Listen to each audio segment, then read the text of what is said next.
ประมาณ40 ปีห้า70-80ก็ได้อืม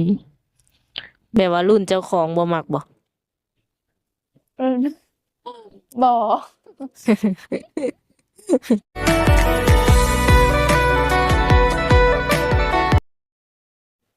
สบายดีโดยสบายดีสบายดีสาวโสดผู้จบผู้งามเนาะทุกคนมื้อนี้ก็มาพ่อน้องเพิ่นเป็นมือทวิตว่าซั่นซะเนาะทางสาวเวียงเองก็สิขออนุญาตถามข้อมูลของน้องชื่อแนวใดสื่อเจนนี่อายุจักปีแหละ18อืมกำลังสิเข้า18เนาะโดยอืมโดยผ่านมาน้องหล่ะเคยสร้างครอบครัวบ่บ่เคยโดยปัจจุบันนี่เฮ็ดอะไรสันยังเฮียนบ่ได้เรียนหาเฮ็ดงานเฮียนก็ออกแล้วบ่ โดยเคยเฮียนอยู่แสดงว่าโดยตอนนั้นน้องหล่ะเฮียนฮอดห้องใดเราจำบ่ได้ แบบอ่านออกเขียนได้อยู่บ่โดยเอออืมเพิ่นคือสิออกแต่โดนซะเนาะจนแบบจื้อบ่ได้แล้วแม่นบ่ออกมานี่น้องหล่ะเฮ็ดเวียกเฮ็ดงานหยังซะไปไทยอืมเคยไปฝั่งไทยแล้วโดยอันนี้มาพักผ่อนหรือว่ามาเลยมาลินมาต่อบัสบ่มาตอบบัตรกับว่าแม่นแล้วก็แบบว่าอันมาลินอันแบบเขาดาวน์นี่นะโอ้มาตั้งแต่เขาดาวน์พุมาตั้งแต่วันที่24อืมอืมคิดว่าจะอยู่โดนบ่น้องหล่ะมาเที่ยวนี่บ่จักหน่อยก็กลับแล้วบ่ โดยอ่าตัวเนาะคือสิกลับไวแท้อืมตอนนี้นี่เป็นแนวใดโสดบ่น้องล่ะโสดโต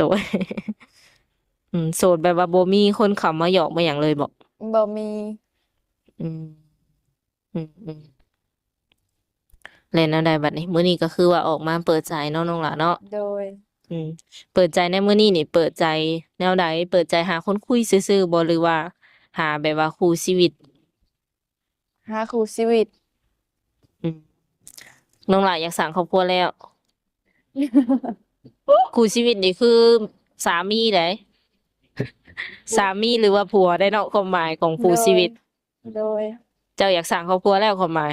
บ่เจ้ายังบ่เข้าใจความหมายซะเนาะโดยแบบใดแบบว่าตอนนี้น้องหล่ะอายุ18 ปีเนาะโดยคิดว่าอยากสร้างครอบครัวตอนอายุจักปีซะน้องล่ะ23 24แดดส่องหน้าน้องเพิ่นเนาะในระหว่างที่อายุยังบ่ฮอดนี่เฮ็ดแนวใดซะคบกันไปก่อนบ่โดยคบกันไปก่อนคุยกันไปก่อนอืมแบบว่าคบกันแบบเป็นแฟนกันได้บ่โดยแบบสามารถไปมาหาสู่กินข้าวกินน้ำนำกันได้สินะ โดยได้อยู่เนาะโดยอืมอืมแล้วมื้อนี้คือว่าน้องหลาเปิดใจนี่มีสเปคผู้ชายอยู่บ่มักผู้ชายแบบใดมักผู้ชายแบบใดก็ได้ที่แบบว่าเขาจริงจังอยู่นำแล้วมีความสุขอืมเรื่องอายุนี่น้องหลาจำกัดบ่อายุบ่เกี่ยว อืได้เบิมดโดยอยากคุยประมาณจักปีหาจักปีประมาณ40 ปีห้า70-80ก็ได้อืมแบบว่ารุ่นเจ้าของบ่มักบ่ อืมบ่ รุ่นเจ้าของนี่คือ18 ปีคือกันเนาะความหมายโดยเป็นอะไรคือบ่มักรุ่นเดียวกัน พระเจ้าเจ้าสู้เกิด เออวัยรุ่นเนาะ โดยเอาง่ายๆก็คือวัยรุ่นและสาเหตุที่ว่ามักคนที่ใหญ่กว่าเฮาเนี่ยสินะโดยเป็นย้อนหยังนั่นล่ะในเขาดูแลความคิดน้องได้อะนะอืมอยู่นำแล้วมีความสุขเออ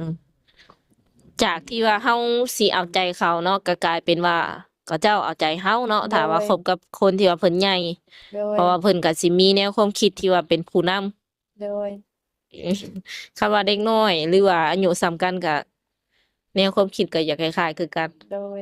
โดยอ่า แล้วก็เรื่องแบบ อาชีพการงานนี่น้องละคิดว่าสำคัญบ่สำหรับคนที่สิเข้ามาคุยกับน้อง โดยอยากได้คนที่มีอาชีพการงานบ่หรือว่าชาวไร่ชาวนาก็ได้ชาวไร่ชาวนาก็ได้เอเฮาก็อเป็นชาวไร่ชาวนาคือกันเออเออน้องละไปท้ายนี่ได้โดนแล้วบ่ซะเฮาไปได้4 เดือนกว่าอืมได้หยังแหน่แล้วเป็นของตัวเอง ยังบ่ได้หยังเลย ยังยังบ่ได้หยังเลยน้องคนนั้นเออเดือนหนึ่งน้องหลาได้เงินเดือนประมาณเท่าใดไปเฮ็ดอยู่ฝั่งนั้นได้เงินเดือน8,000งานหยังน้องหละร้านอาหาร 8,000นี่แบบกินอยู่น้ำเพิ่นบ่หรือว่าน้ำน้องมีแต่กินนำแต่อยู่เอง อืมเช่าห้องอยู่เอง โดยเออเดือนหนึ่งแบบว่าเฮาได้เก็บอยู่บ่แบบเงินนี่นะบ่ได้เก็บบ่ได้ พอได้แต่กินบ่โดยเออ8,000 บาทเนาะคันอยู่บ้านเฮานี่คือหลายเนาะโดยบัดนี้ในน้องเพิ่นก็ไปอยู่อ่าฝั่งนั้นแหน่ก็สิใช้เป็นเงินบาทบ่โดยเออมันก็บ่ค่อยกุมอยู่กุมกินทุกคนเลยแต่ละเดือนได้เงินเดือนมาฝากมาทางนี้นำบ่บ่ได้ฝาก โอ้ขนาดได้ใช้จ่ายแบบผู้เดียวได้หั่นเนาะน้องหล่ะเนาะโดยยังแบบบ่ค่อยกุ้ม คือเพิ่นบ่ได้แบบเพิ่มเงินเดือนให้บ่เพิ่นบ่เพิ่บ่นได้เพิ่ม คือสิอยู่แต่ส่ำนี้บ่ เฮาก็ว่า อืมหรือว่าเป็นน้ำน้องเพิ่นหากลับไปบ่เนาะโดยตอนไปนี่คือแบบก็ตกลงกันอย่างเรียบร้อยบ่ค่าดอกค่าแบบเงินเดือนนี่นะหรือบ่ว่าไปหาอยากเอาไปดาบหน้าสัมภาษณ์ไปถามเขาไปสมัครเออแบบไปถามเอาดาบหน้าเลยบ่โดยขออนุญาตถามเด้อเป็นแนวใดน้องคือตัดสินใจแบบไปไทยตอนนั้นน่ะนะตอนนั้นคิดอยากหาเงินอืมอยากหาเงินแบบด้วยตนเอง โดยแบบบ่อยากขอเงินพ่อเงินแม่ใช้โดยขออนุญาตถามน้องหล่ะสูงเท่าใดสูง160ปลายน้ำหนักประมาณเท่าใดตอนนี้ประมาณ42โอ้อืมตั้งแต่เรียนจบมาก็คือไปฝั่งไทยเลยบ่หรือว่าเฮ็ดยังอาชีพแนวอื่นอยู่เฮ็ดเฮ็ดเฮ็ดงานอยู่ลาวก่อนแล้วก็ข้ามไปฝั่งพุ้น โดยตอนอยู่ลาวน้องหล่ะเฮ็ดหยังทานอาหารทานไข่เพิกเด้อทานเอไข่ข้าวอเปียกแสดงว่าน้องก็เฮ็ดเวียกตั้งแต่น้อยอีหลีเนาะโดยขออนุญาตถามเด้อฐานะครอบครัวน้องนี่จะเป็นประมาณไหนน้องหล่ะพออยู่พอกินทุกข์ยากลำบากหาเช้ากินค่จะว่าไม่รู้เอ้ยเอ้ยฟังบ่ทันแดดตอบหน้าบ่ถอยไปอีกก็ได้ แดดตอบหน้าน้องยันว่าฮ้อนแดดแห้งเหลือบ นี่มันตรงบ่วงนี้ หนังพื้นเลยเนาะเวลาสัมภาษณ์ก็สิประมาณนี้เลยยังก็หาเช้ากินค่ำน้องว่ะโดยแต่ว่าก็พอได้อยู่ได้กินอยู่เนาะโดยโดยถ้าพ่อก็ถ้าแม่เพิ่นเฮ็ดอาชีพหยังน้องล่ะพ่อแม่แม่เฮาเฮ็ดแม่เฮาบ่ได้เฮ็ดหยังเอาน้องอยู่เฮือนส่วนพ่อเฮาก็ไปเฮ็ดเวียกอืมให้หน้าตะกร้าแต่ละปีได้เฮ็ดบ่เฮ็ดได้ข้าวหลายบ่ได้บ่หลาย ปีหนึ่งได้ประมาณเท่าไหร่จื้ออยู่บ่อืมหากแต่ว่าน้องนี่ก็เฮ็ดเป็นบ่ เป็น เออ เห็นไห้เห็นหน้าเป็นได้ทุกคนเลย โดกับยข้าวกับน้ำนี่ได้ซะเฮ็ดเป็นโอ้ว่าธรรมดาเนาะข้าวน้ำซ้ำปลาเฮ็ดได้ซักผ้าหน้าแพร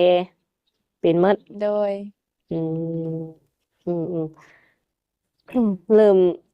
จื้อบ่ว่าเฮานี่เริ่มเฮ็ดเวียกตั้งแต่ตอนอายุจักปีตั้งแต่ตอน13 ปี อ๋อจะเฮ็ดเวียกแต่น้อยอีหลีเนาะน้องล่ะโดยแต่ว่าทุก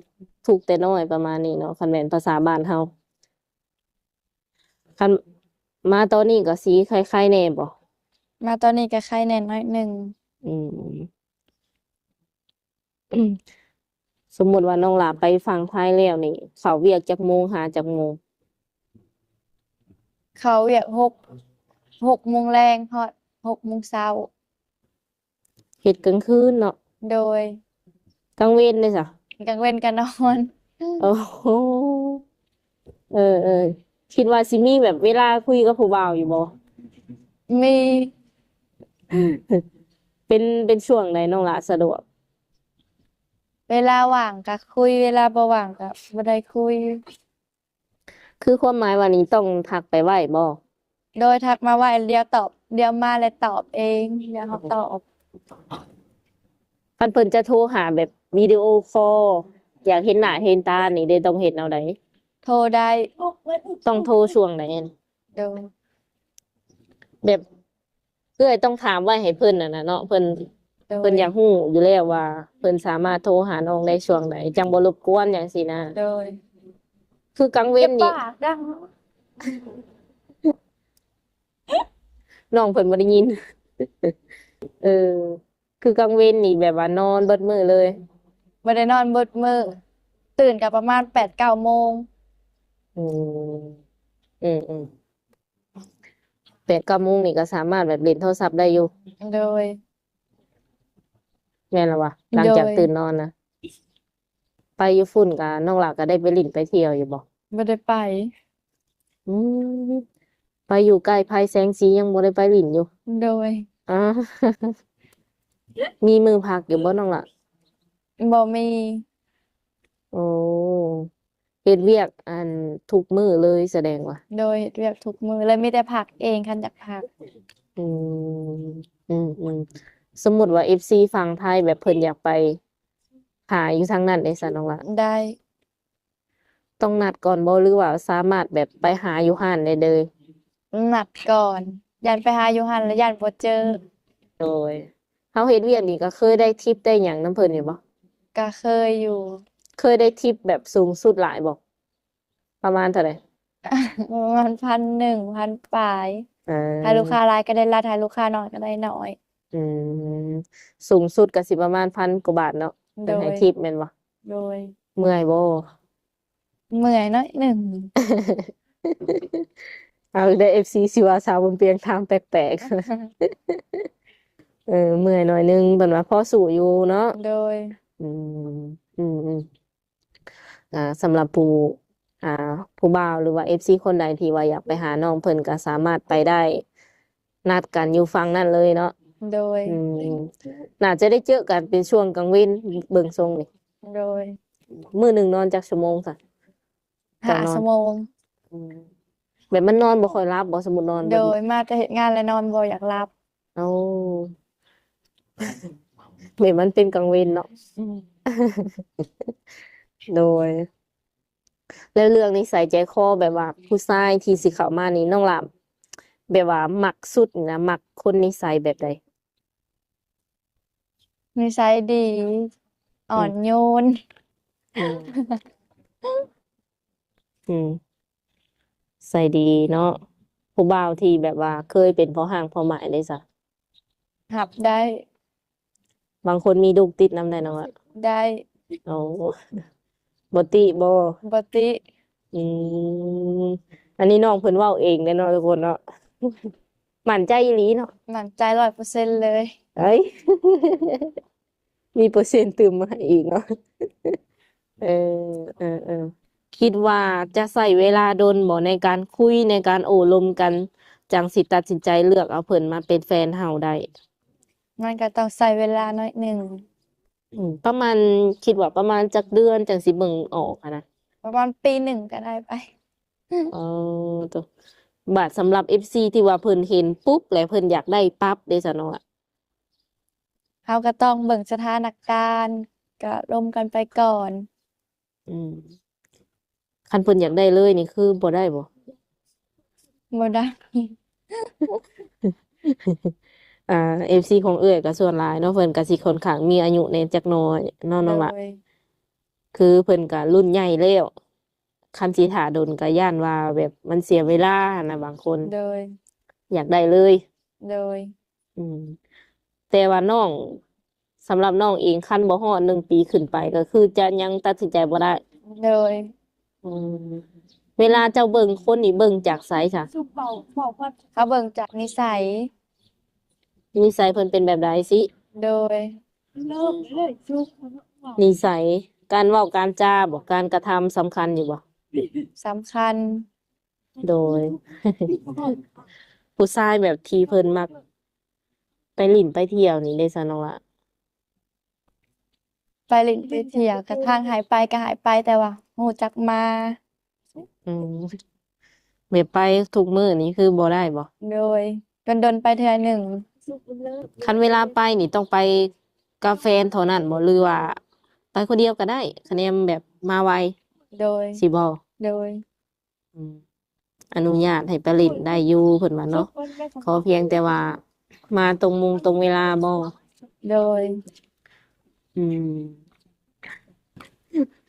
สาวๆนี่หยอกหยังกันสาวๆนี่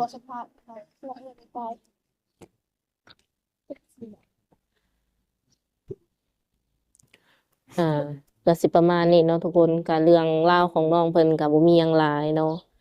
หลักๆแล้วอาชีพอยู่เฮือนก็เป็นชาวไร่ชาวนาเนาะ โดย อืมในสมมุติว่าในอนาคตเพิ่นอยากมาแต่งมาขอไปอยู่นำหั้นนะคิดว่าสิไปได้บ่ ได้ โดยขออนุญาตถามเจ้าเป็นลูกคนที่เท่าไหร่ เป็นคนลูกที่หนึ่ง ลูกสาวกกเลยได้นี่มีไอ้น้องจักคนน่ะ มีหาคน ยิงจักคนชายจักคนน้องล่ะ ยิงสี่ชายหนึ่ง อืมอืมอืมเป็นลูกสาวกก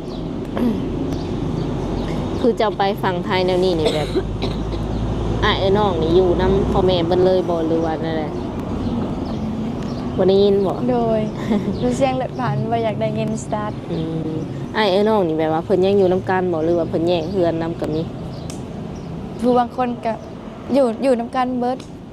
อ๋อมีคนสร้างครอบครัวแล้วบ่ ยัง คนที่เฮียนยังมีบ่น้องล่ะ ยังมีอยู่ เฮียนนี่จักคน เฮียน2 คน อ๋ออืมคือสมมุติเจะไปหาเงินอยู่ฝั่งไทยแหละค่าใช้จ่ายอยู่บ้านแม่นพ่อกับแม่เป็นคนดูแลบ่ โดย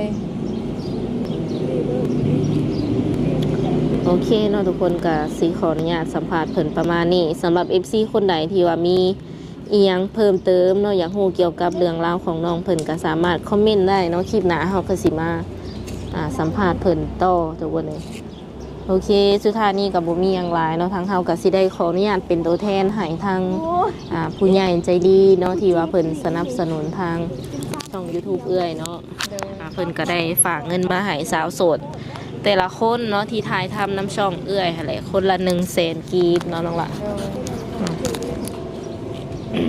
พอได้กินข้าวกินน้ำเนาะซื้อเพอซื้อน้ำกิน